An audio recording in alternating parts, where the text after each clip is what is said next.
Pregnant wife catches husband at a party surrounded by women. She leaves quietly. Hours later, everyone rushes to the hospital. And the diagnosis shocks everyone. The electronic music throbbed, a dull beat that made the polished concrete floor vibrate under Taylor's feet. The spot was a loft in South Beach, a sleek and impersonal space that Robert had rented for what he called a meeting with investors. But there were no investors there. The air was a thick mix of feminine perfume, gin, and vape smoke. Blue and red LED lights streaked through the dimness, turning faces into anonymous masks. To anyone else, it would be a party. To Taylor, it was the scene of an emotional crime. She stopped at the entrance, her hand instinctively resting on her 8-month belly. The black dress, once her favorite, now seemed just practical, stretched to the limit to accommodate the prominent curve of her pregnancy. It was a physical and constant reminder of the future she planned with Robert, her husband. A future that, she now saw with cutting clarity, he was discarding. There he was, in the center of a lively circle near the makeshift bar. Robert, his hair impeccable, the designer shirt with buttons open revealing his chest, the expensive watch gleaming with every expansive gesture. He laughed, a loud and uninhibited sound that Taylor knew, but that now sounded hollow, performative. Around him, a group of women laughed with him. They were visibly younger, dressed to impress, and looked at him with admiration that had nothing platonic about it. It was transactional. Taylor felt the air thin in her lungs. The meeting excuse had always seemed fragile, but the reality was more brutal than she imagined.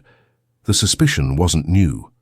It had settled in months ago, fueled by the messages he deleted in a hurry, by the photos she found on his tablet, from nights he swore he'd spent working.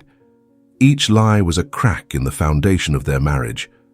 But she hadn't had the courage to demolish what remained. There was the baby. There was the paralyzing fear of loneliness. There was the hope, now ridiculous, that fatherhood would change him. One of the women in the group, a brunette in a tight red dress, noticed Taylor standing there. Her eyes measured her from head to toe, and a smile of pure contempt formed on her lips. She leaned in and whispered something in Robert's ear. He turned.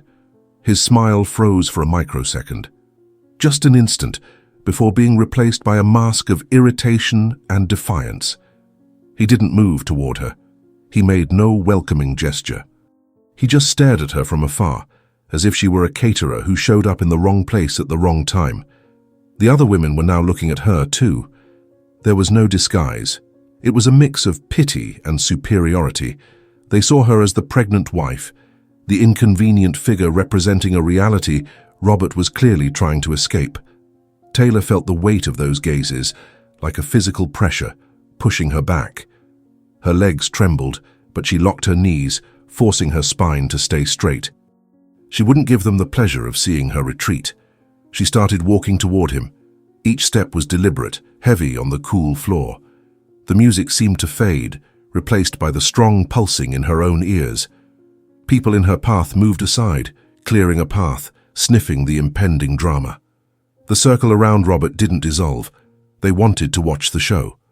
When she stopped a few feet from him, a bubble of silence formed in that epicenter of the room.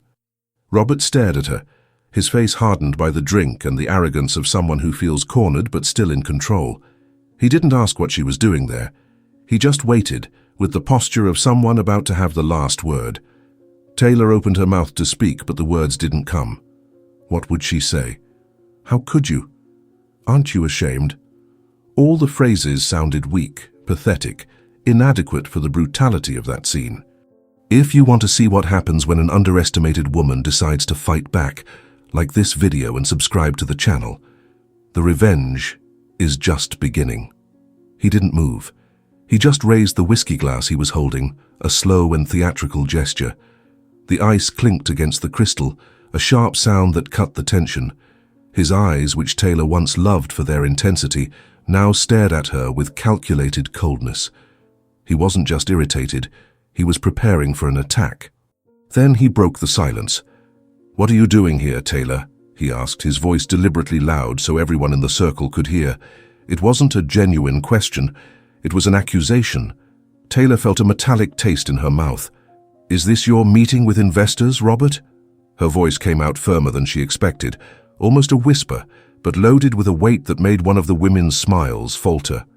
Robert took a step forward, closing the distance between them. The smell of alcohol and a woody cologne that wasn't his invaded Taylor's space, making her stomach churn. "My life is none of your business anymore. You should have stayed home, where you belong." Each word was a small blade. "My place," she repeated, incredulity leaking into her tone. "My place is by my husband's side, the father of my child." That's when Robert's mask of irritation turned into pure contempt. He let out a short, humorless laugh. The sound echoed in the silence that had formed around them. He turned to his little audience of admirers, like an actor seeking the crowd's approval. "Did you hear that? The father of her child," he said, and some of the women laughed, a sharp and cruel sound. He turned back to Taylor, his face now a mask of power and cruelty. He raised the glass again, this time higher, a macabre toast. The blue light in the room reflected off the amber liquid. "If you don't like me being here with them," he projected his voice, ensuring every person in that loft heard clearly, "file for divorce and leave. They'll be thrilled." The phrase hung in the air for a second, and then the explosion. Laughter, not contained giggles but open, triumphant guffaws. The woman in the red dress laughed so hard she leaned on another's shoulder. Whispers spread like wildfire on dry straw. "I can't believe she came. So clueless." He finally said it. For Taylor, the party sounds vanished. The music, the conversations, everything was replaced by a low, constant buzz in her ears. She felt the ground under her feet lose solidity. The weight of the baby in her womb seemed to triple, pulling her down. A wave of heat rose through her body, followed by a chill that made her teeth want to chatter. She could feel dozens of eyes on her, dissecting her pain, her humiliation. They were looks of pity, of scorn, of satisfaction. She looked at Robert's face. He was watching her, waiting for a reaction, waiting for tears, screams, the scandal. He wanted her to crumble there, in front of everyone, to prove his point. That she was weak, out of control, a disposable piece in his new life. But something inside her, something she didn't know existed, refused to break. It was a hard, cold core of pure survival. The tears that rose to her eyes didn't fall. The lack of air that threatened to close her throat was contained. She forced air into her lungs, a slow and deep breath that seemed to take forever. The oxygen cleared the fog in her mind. She met his gaze. There was no more pain in her eyes, just an icy void. "Okay," she said. The word was so low that for a moment she thought she hadn't said it out loud. But he heard. Robert's smile faltered, the victory in his eyes giving way to brief confusion. He expected a soap opera drama and got a monosyllable. She turned, saying nothing more. The path opened for her again, a corridor of curious and shocked faces. She felt the stares on her back but didn't look back. Her walk wasn't that of a defeated woman. It was that of someone who just received a sentence and is marching to fulfill it. But she didn't head for the exit door. Her body moved with a newfound autonomy, a clarity of purpose she hadn't felt in years. She walked straight to the makeshift bar on the other side of the room. The bartender, a young guy hired for the event, watched her with a pitying expression. "Ma'am, are you okay? Want some water?" he asked, his voice low and respectful. Taylor leaned lightly on the metal counter. Her hands were shaking, so she hid them, clutching her purse tightly. "Yes, please." She kept her voice calm, level. "Do you have sparkling water with orange slices? I'm pregnant and have a specific craving." The lie came out with an ease that surprised her. It was a phrase she'd used before in restaurants to get what she wanted, a small, harmless manipulation. Now the purpose was different. The bartender frowned, looking at the bowls of garnishes on the counter. There were only lemons cut up, green and Sicilian. "Gee, ma'am, only lemons here. The oranges are in the kitchen back there. I can go get them if you can wait a minute." "I'll wait," said Taylor, offering a small, tired smile. "Thanks. You're very kind." The young man smiled back, relieved to help, and disappeared through a service door behind the bar. The instant he was out of sight, Taylor's body sprang into action. The trembling in her hands stopped. replaced by surgical precision. The room was still focused on the central drama. Robert and his harem had resumed talking, now louder and more animated, celebrating the intruder's expulsion. No one was looking at the quiet, pregnant woman at the bar. She opened her purse. Inside, between her wallet and phone, was the reason she'd come. Not to confront Robert, not to save their marriage. She already knew it was lost. She'd come prepared for confirmation. It was a small, dark glass vial, unlabeled. Inside, an oily, transparent liquid. A potent laxative she'd bought online weeks ago on a sleepless night of desperation. At the time, it was a dark fantasy act, a what-if. Now it was a plan. Her hands moved quickly and silently. On the counter, lined up and ready for Robert's next round, were 3 bottles of premium gin and 2 of imported vodka. They were the drinks his group had been consuming all night. With agile fingers, she unscrewed the caps. No seals, they were already in use. She poured the vial's contents, distributing the colorless, odorless liquid generously among the 5 bottles. The oil mixed instantly with the alcohol. She screwed the caps back on, tightening them just as they were. The whole process took no more than 10 seconds. She closed her purse just as the service door opened again. The bartender returned, triumphant, with 2 Florida oranges in hand. "Got 'em," he said, smiling. "Oh, great," Taylor replied, her voice still calm. But then she made a small grimace, a subtle act. She placed her hand on her belly. "You know what? I think the baby changed its mind. Suddenly I feel really tired. I think I just need to go home and lie down." The young man's face fell in disappointment. "Oh, are you sure I can make it quick?" "No, hon, don't worry. I really appreciate your kindness." She took a step back, away from the counter. "Have a good night." This time she walked toward the exit. No one tried to stop her. No one even noticed her leaving. To them, the humiliated wife had finally obeyed and gone away. When the loft door closed behind her, the music sound was abruptly cut off. The silence of the building hallway seemed deafening. Taylor leaned against the cold wall and only then allowed her body to react. A violent tremor took over her legs. She slid down the wall until she sat on the floor, her breathing coming in short, rapid gasps. She didn't cry. The humiliation still burned, but now it was mixed with something else. A cold adrenaline, a sense of terrible and absolute power. Robert's phrase echoed in her mind, "Leave, they'll be thrilled." She had left, but their happiness was on borrowed time. She stayed there, sitting on the cold hallway floor for a time she couldn't measure. The tremor in her legs began to subside, replaced by a deep exhaustion that weighed on every muscle. The sound of electronic music leaked under the loft door, a distant and muffled throb.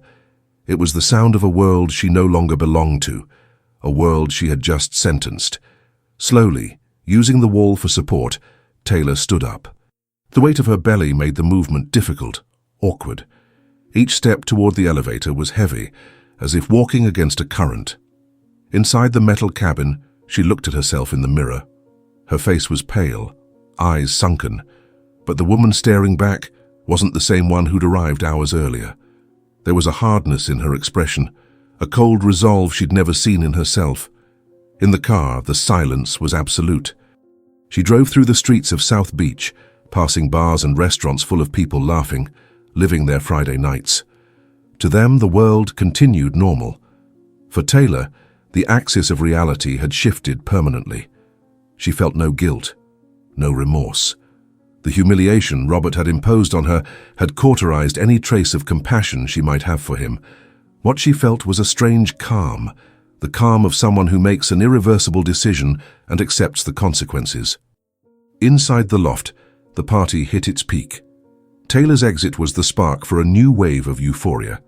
Robert was the king of the night, the man who'd publicly shed his ball and chain, as one of his drunk friends commented. He felt invincible, the center of attention, bathed in the admiration of the women around him. "I think we deserve a celebration for this liberation," he shouted over the music, his face red from the drink and excitement. The woman in the red dress, whose name was Sophia, wrapped her arms around his neck. "We sure do, the night is young." Robert snapped his fingers in the air, an arrogant gesture he loved. "Bartender!" he bellowed toward the bar, though the young bartender was just a few feet away. "Another round for us. Make it strong on the gin." The bartender, oblivious to everything, nodded. He grabbed exactly the bottles in front of him, the same ones Taylor had prepared. The premium gin bottles and the imported vodka. He filled the glasses with ice, poured generous shots and topped with tonic, squeezing lime slices over them. The look was perfect. The smell, normal. He carried the tray to the group. Hands reached out, grabbing the sweating glasses. Robert took his and raised it. "To new beginnings," he toasted, looking straight at Sophia. "To new beginnings," the others echoed in chorus. The clink of glasses was followed by long, satisfied sips. They drank.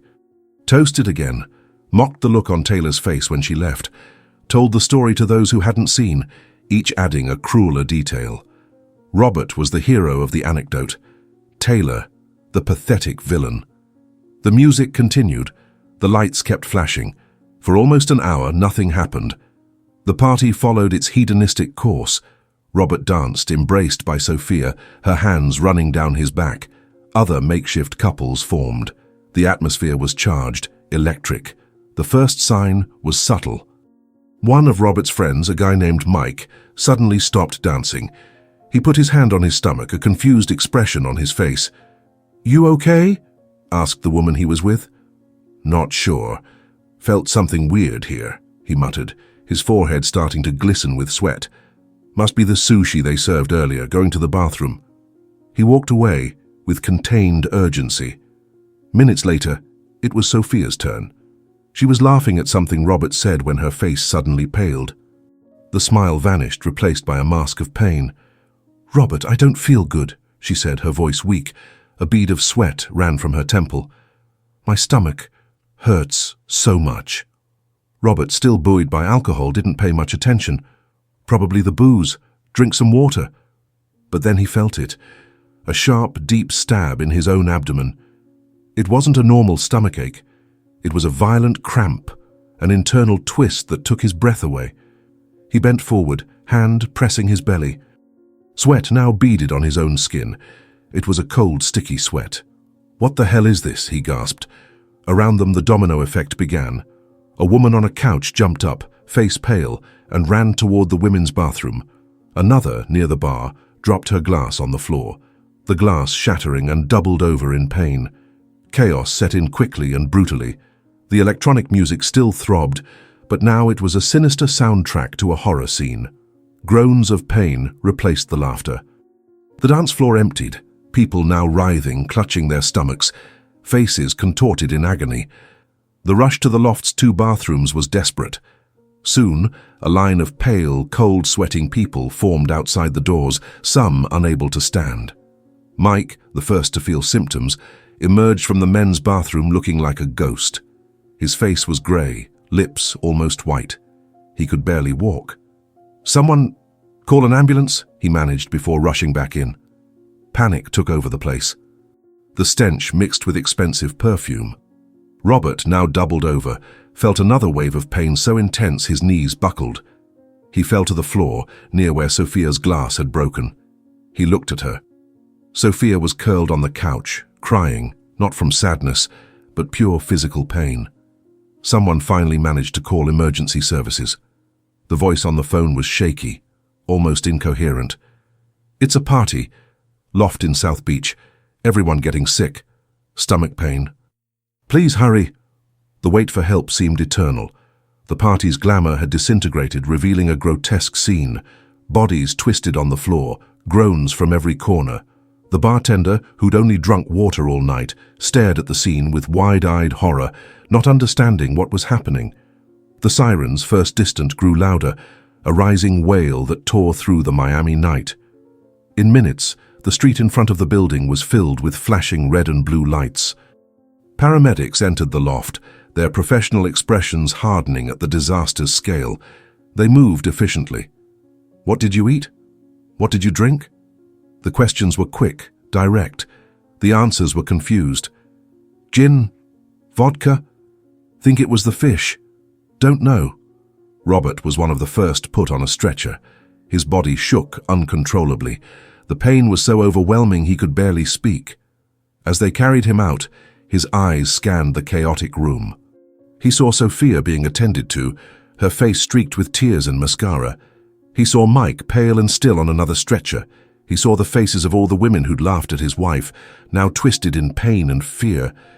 The humiliation he'd imposed on Taylor seemed from another life. The phrase he'd said with such pride, "They'll be thrilled," echoed in his mind, but now sounded like a curse.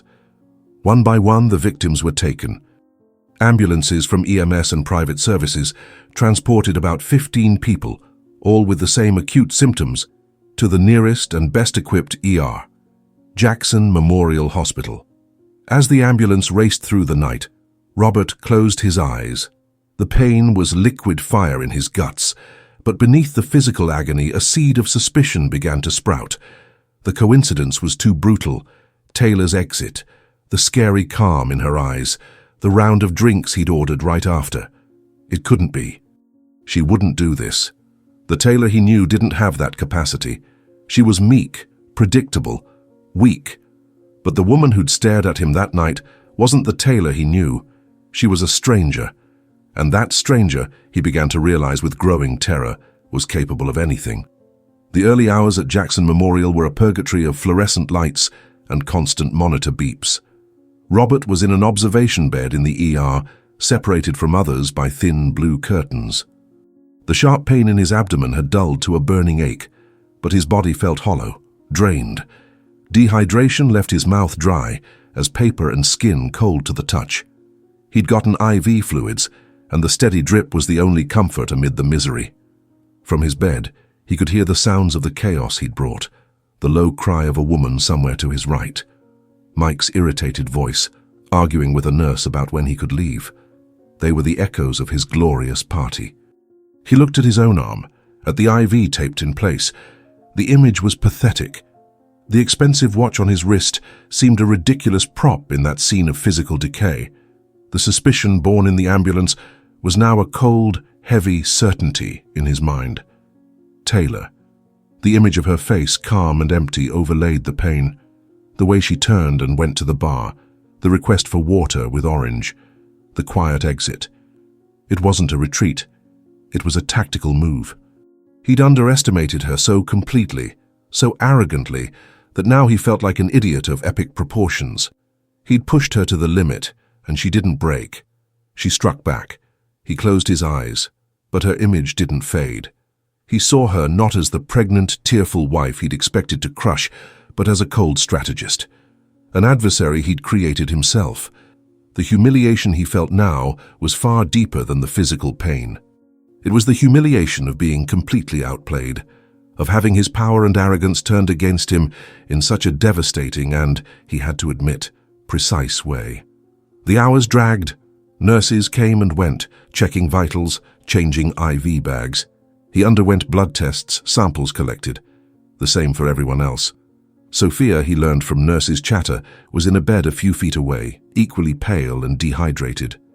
The seduction and triumph had been washed from her face, leaving only exhaustion and shame. Finally, as the first grey light of Miami morning began to filter through the hospital windows, a doctor entered the observation area. He was a middle-aged man, with a tired but professional expression. He held a clipboard. The doctor stopped in the center, speaking loud enough for all in nearby beds to hear. "Good morning. I'm Dr. Almeida, the attending on duty. We've finished analyzing the tests for all of you from the same event." A tense silence settled. The monitor beeps seemed louder. Robert lifted his head from the pillow, body rigid with anticipation. The doctor looked at the clipboard, and then at the pale faces staring at him. "All the tests showed the same result," he announced, his voice clinical, emotionless. "It wasn't food poisoning. What you ingested was a fast-acting and extremely potent laxative.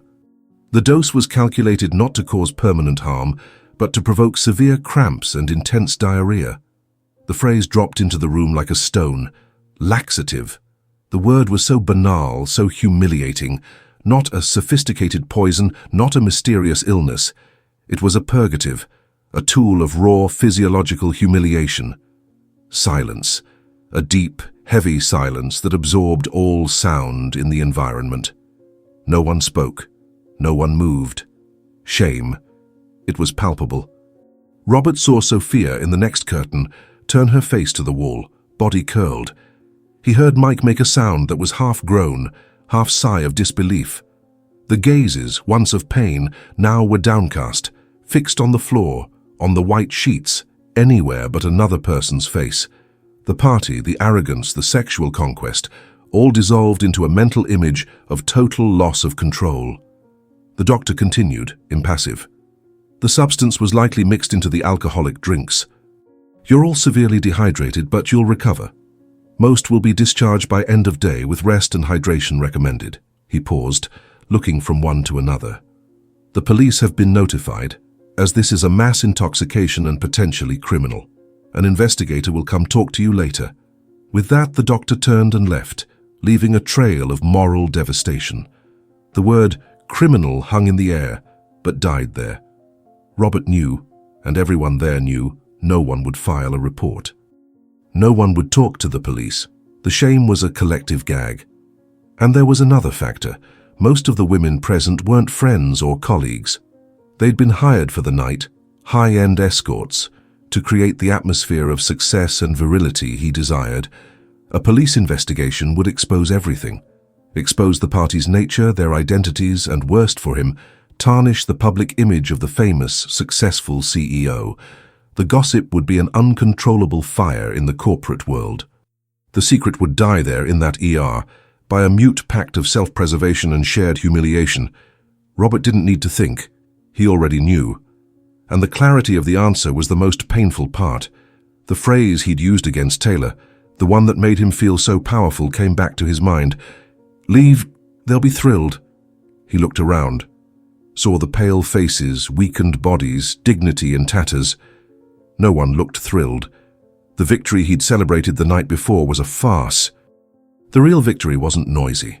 It didn't need an audience. It happened in silence when a woman decided enough was enough. He, the man in control, the king of the party, was there, lying in a hospital bed, defeated by a vial of laxative. The public humiliation he'd inflicted on her the night before was a scratch compared to the ego annihilation he felt now. She didn't just defeat him, she demeaned him. She used his own physiology as a weapon, turning his body into a prison of pain and shame. Who won was her. The realization hit him not with anger, but with a terrible clarity. He'd poked the wrong person. He'd mistaken patience for weakness, silence for submission, and now, in that sterile hospital, surrounded by the collateral victims of his own arrogance, he was paying the price. The feeling that the final bill hadn't arrived yet was a cold, accurate premonition. Robert spent the rest of the morning in a stupor, body still weak, mind replaying the previous night in a torturous loop. Around noon, a nurse came and removed his IV. "You're discharged, Mr. Jenkins. Just sign these papers. Recommendation is rest and lots of hydration." Robert dressed slowly, the previous night's clothes wrinkled and sour-smelling. He felt dirty, inside and out. As he left the observation area, he avoided looking at the others. He saw Sophia in the distance, talking on her phone in a whiny, irritated voice. Saw Mike signing his own discharge papers, face closed. No one said goodbye. The party's complicity had turned into mute embarrassment. They were strangers united by a physiological disaster. He didn't go home. He couldn't face the apartment he shared with Taylor, the baby's room set up, the remnants of a life he'd imploded himself. He went to a luxury hotel, texted Taylor he'd stay there a few days, an impersonal refuge to hide. He spent the rest of the day in bed, ordering only water and sports drinks, his body still rebelling with intermittent cramps. With each twinge of pain, Taylor's image came to mind. Where was she? What was she doing? Her silence was more terrifying than any yell or accusation. Night came, but sleep didn't. He lay in the dark, hearing the city sounds outside, feeling completely isolated. The arrogance that had sustained him so long had evaporated, leaving a vacuum filled with fear and a humiliation that seemed to have seeped into his bloodstream. The next morning, he woke with a sore body and heavy head. He was still in bed when he heard a knock on the hotel room door. He ignored it. The knock came again, firmer. "Room service?" he muttered, annoyed. "Mr. Robert Jenkins?" A male, formal voice called from the other side. "It's an urgent matter." With a sigh, Robert got up, wearing only the pants from the night before. He opened the door, expecting a hotel staffer. It wasn't staff. Standing in the hallway was a man in a dark suit in his 50s, with a leather briefcase in hand and an expression that allowed no negotiation. Not a doctor, not a cop. He was a lawyer. The man looked him up and down, registering his deplorable state without a hint of surprise. "Mr. Robert Jenkins? My name is Dr. Arnold Silverman. I'm the legal representative for your wife, Taylor Harris Jenkins. She gave me your location and informed reception of my arrival." Robert's body stiffened. The blood seemed to drain from his face. Taylor. Her name, said by that man, sounded like a sentence. The lawyer extended the briefcase. Robert didn't move to take it. "What is this?" Robert managed to ask, his voice hoarse. "A copy of the petition filed this morning, at the court's first opening hour," said Dr. Silverman, his tone clinical and direct. He opened the briefcase and pulled out a stack of papers. "Your divorce was filed today." He handed the documents to Robert, who took them with a trembling hand. The paper's weight seemed absurd. "Your wife," the lawyer continued, his voice sharp as glass, "presented a robust set of evidence to support her requests, photos from your trips, videos, and, most importantly, the full audio from the party 2 nights ago. Apparently her phone was recording from her pocket the whole time." The mention of the audio made Robert's stomach drop. Every arrogant word, every cruel laugh, his humiliating phrase, all recorded. Irrefutable proof, not of cheating, but of moral abuse. The lawyer wasn't done. He spoke as if listing grocery items, each adding unbearable weight to the bill.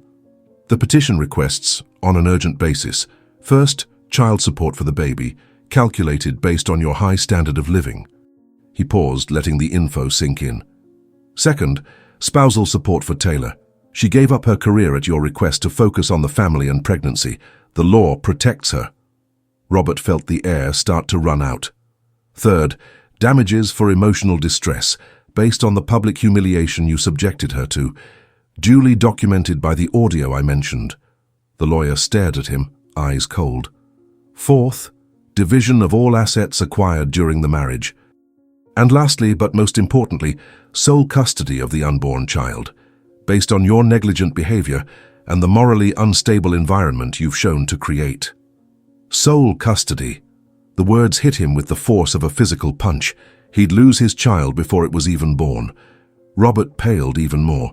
The tanned skin tone he cultivated so carefully gave way to a cadaverous pallor. His legs, already weakened, threatened to give.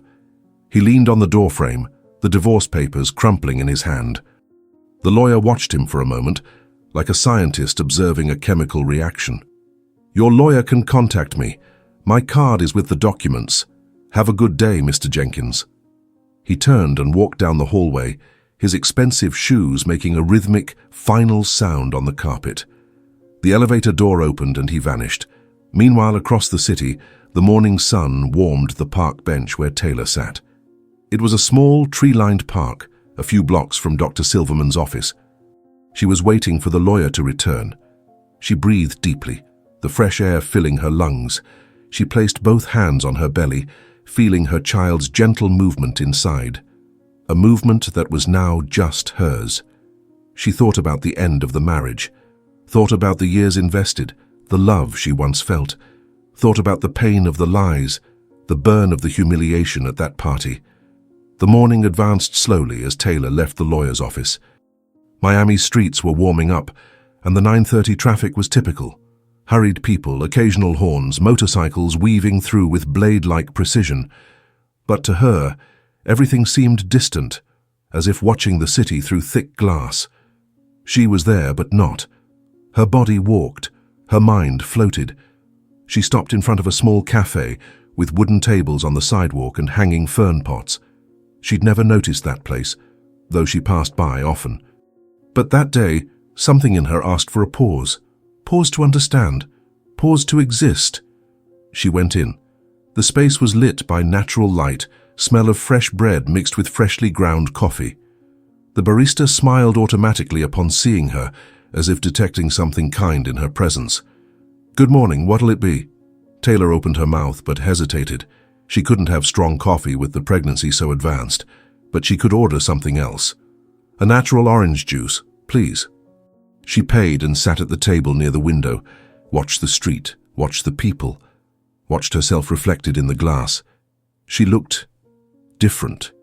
There was something in the gaze, a new depth, a strength that didn't come from hate or revenge, but from a rare kind of lucidity, the kind born when someone crosses hell and emerges intact on the other side. The waiter brought the juice. She thanked him with a small, genuine smile, took a sip and realized it had been weeks, maybe months since she'd felt that kind of simple peace. A peace without Robert, a peace without expectation, a peace without fear. She rested her hand on her belly, feeling the baby move softly. It was as if he responded, as if he understood. "Now it's just us two," she murmured. And for the first time, that didn't scare her. It freed her. Across the city, Robert sat in the hotel room chair, still holding the lawyer's briefcase. He couldn't open the papers again. Every time he tried, his hands shook. He didn't know if it was residual from the laxative, dehydration, alcohol, or simply the raw truth. He lost. Not just the marriage, not just the pride, not just the dignity. He lost control, always so sure, so arrogant, so untouchable. Now just a common man, defeated by someone he believed too weak to react. Taylor with her sweetness, Taylor with her patience, Taylor with her silence. He had turned his own wife into his downfall, and the most infuriating part is that a hidden, buried part of him knew she was right, knew he deserved every consequence. But another part, the narcissistic shadow that drove him, that screamed it was unfair, that she overreacted, that she was getting revenge, that she should resolve through dialogue, that she destroyed him on purpose. He wanted to call her, but knew she wouldn't answer. He wanted to apologize, but knew she wouldn't believe. He wanted to reverse everything, but there was no way. And the worst, he knew that even if he returned home, there'd be no place in her life. He destroyed that space with his own hands. Taylor finished the juice and stayed silent, watching the gentle movement of her hand over her own belly. The next hours would be important. She needed to find a new place to stay for a few days, at least until deciding what to do with the apartment. The apartment where she lived with Robert was no longer home. It was a scene of many sad moments, and she didn't want to raise her baby there, breathing memories of pain and betrayal. She breathed deeply, opened her phone, and called a ride via app. Destination address, her sister's apartment. When the car arrived, Taylor got in carefully, adjusting the seatbelt below her belly. The driver, a kind-voiced older man, asked, "Hospital, ma'am?" She smiled lightly. "Not today. Today is just for starting over." He didn't understand, but smiled back and took her to the chosen destination. Her sister, Megan, opened the door before Taylor could even knock. Her expression swung between worry and shock. "Oh my God, you're shaking. What happened? Are you okay? And the baby?" Taylor smiled for the first time with teeth showing. "We're great." Megan helped her in, concerned, but Taylor was calm, incredibly calm. She told everything, not with tears, not with despair, but with simplicity. Like narrating a fact, not a tragedy. Megan, on the other hand, alternated between horror, indignation, and a real desire to throw a vase at Robert. "I knew he was a jerk, but this is monstrous. And you put laxative in the drinks?" "Oh my God, Taylor." Taylor shrugged with an almost comic serenity. It was just what was needed to end the party. Imagine the situation, all of them with stomach aches and fighting for the bathroom. Megan burst into laughter, a loud, liberating laugh that infected Taylor. It was the first time she'd laughed like that in months. "They deserved every drop," Megan said, wiping tears of laughter. "And he'll still have to pay hefty support," Taylor added with sweet irony. "Ah, this will be a delicious soap opera." The two laughed together, but then the laughter gave way to something softer, a silence of understanding, a silence of mourning and rebirth at once. Megan placed her hand on Taylor's belly. "He'll be born in peace, And you'll raise this boy with strength, you've already proven that. Taylor nodded. Her eyes shone, but not from sadness, from fullness. That night, lying in the guest room, Taylor felt the baby move again. A wave of tenderness swept through her, not the naive tenderness of before, but a conscious, powerful, adult tenderness. She wasn't escaping a marriage. She was building a life. She closed her eyes and smiled. A small smile, but immense in meaning. She didn't lose a husband, didn't lose a family, didn't lose anything worth keeping. She just got rid of a prison. And now, finally, she was free. So, what did you think? On a scale of 0 to 10, what score would you give it? Leave your comments saying from which city you're watching and subscribe to follow our next stories. Thanks so much for the company, and see you next time.